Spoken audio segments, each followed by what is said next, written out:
What's up, West Coast Swing followers? In this video, I'm going to give you 3 things you can focus on to improve your turns. Now, leaders, this is going to be a great video for you because technically speaking, we are leading this stuff anyway. So this is going to be a solo video, just me and you. We're going to drill some stuff and give you 3 keys. So the 3 keys are going to be, number 1, I'm going to give you a way to improve your balance, right? So balance is going to be number 1. Number 2, I'm going to give you a way to chain together your multiple turns.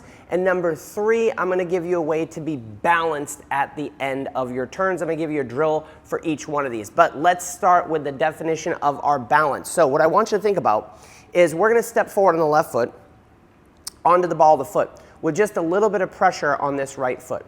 Left side is ahead. By left side, I mean, imagine your leg as a dancer goes up to the top of your rib cage. So when I step forward, I want my head over my rib cage, over the ball of my foot.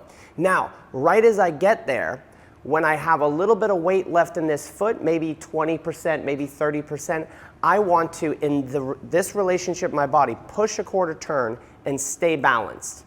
Then I want to rock back, and I want to push a quarter turn and stay balanced. And I want you to fight this out even if you're off balance, right? Push, quarter turn, stay, and look pretty. I don't care what you have to do to stay balanced. What that's going to do is train the position of being over the ball of that foot. It's going to strengthen those muscles, and it's going to improve your balance. You can do it on both feet if you'd like. We're going to rock forward, push, quarter turn. Things that will go wrong in this drill are as I step forward and I push, I swing this leg. And you don't want to do that. That's going to be the first thing that's going to wreck our balance. And we're going to cover that later. But as I get here, I don't want to swing that leg. Back in the day, some of you guys might remember VHS videotapes, right? If you put a VHS videotape between your thighs, as you pivoted, I'd want that videotape to stay there. I wouldn't want it to pop out. So first thing I want you to practice is just doing maybe a walk, getting over that foot and pivoting and staying balanced. Once you can master a quarter turn, I want you to master half turns. So we're going to get here, we're going to pivot a half turn. And remember, don't swing that leg, right? I don't want to swing that leg around to create the momentum. I want to, as I step on this foot, expand myself so my left side is forward, my left rib cage, the top of my leg, which goes up to here as a dancer, head's on top of that. Now I've got some energy stored up to be able to rotate a half turn. So that's goal number 1, is to be able to rotate in half turns. Number 2 is going to be, how do I chain my turns together? There's a couple different things I can think about. If we use a basic inside turn, for the followers, it's walk with a prep. Look familiar? We go 3 and 4, and we anchor 5 and 6. We all know that straight out of beginner class. What I want you to focus on here is the chain in between. 1, 2. We call this is a prep, or we call this a post in our vernacular. It's not what West Coast swing dancers call it, but we've been doing this a long time. I call this a post, and I'm going to rotate around this post. Regardless of what type of turn I'm doing, I need to establish that post. Now, in my inside turn for West Coast swing, 1, 2, we're going to use a chaîné turn. So we're going to close our feet here, changing weight to my right foot, and stepping back out in the same position. So number 1, we want to get good and balanced over that left foot on count 2, right? 1, 2. The balance over that's going to be important. Second thing is we're going to chain this turn together. We're going to close our feet, changing weight right underneath you, right? My rule is this. I can be hip width.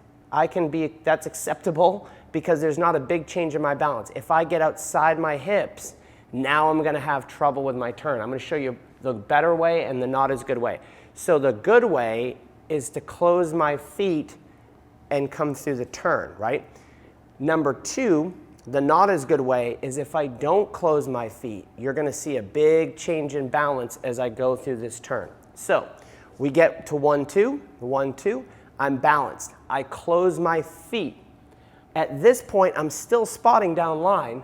I close my feet. From here, I pivot over my left shoulder to step again. And I'm in the same position that I started in, right? We call that a chaîné turn because we're going to chain them together. So we have 1, 2, I close, and I chain it to the next turn, right? Now from here, this is 3 and in my inside turn. From here, I told you the third key is a way to not lose your balance coming out of them. Remember that pivot drill where we pivoted around that foot a half turn?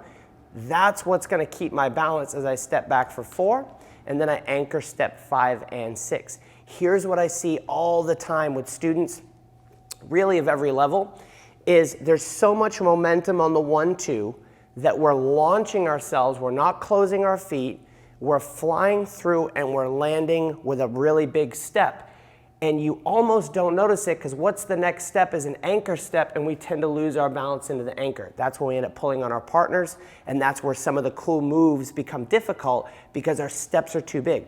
A better version, 1-2, is to be over this foot and balanced, 3, and I'm over this foot and balanced again. I pivot on the ball that foot forward over this.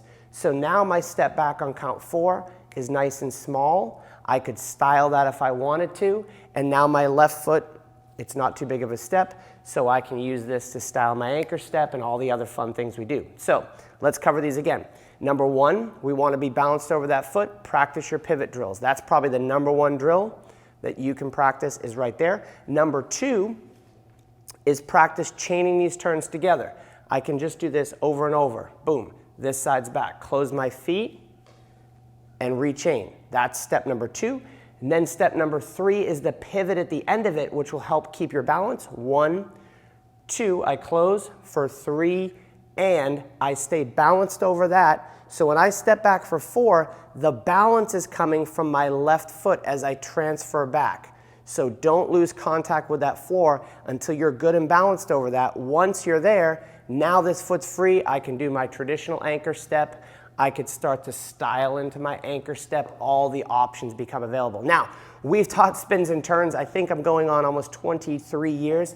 We have a complete guide to spins and turns. You can access that right here. It's a paid course. It's everything you need to know about all the turns in West Coast Swing, including 1-foot spins. It also works for 2-step. We cover all the basics of 2-step. So if you dance multiple dances, we're going to cover everything from your drills for balance, drilling chaîné turns, spotting, ways to not get dizzy, and then we're going to apply them to the basic patterns that you learn. Remember, leaders, I said this would be good for you as well. We're going to talk about the lead and follow technique of multiple turns. We're going to talk about 1-footed spins. There's even a section on fouette turns and pirouettes and all that good stuff. Any of the turns that you see anywhere on YouTube are going to be covered in that course. You can access it right up in the corner for the next little bit.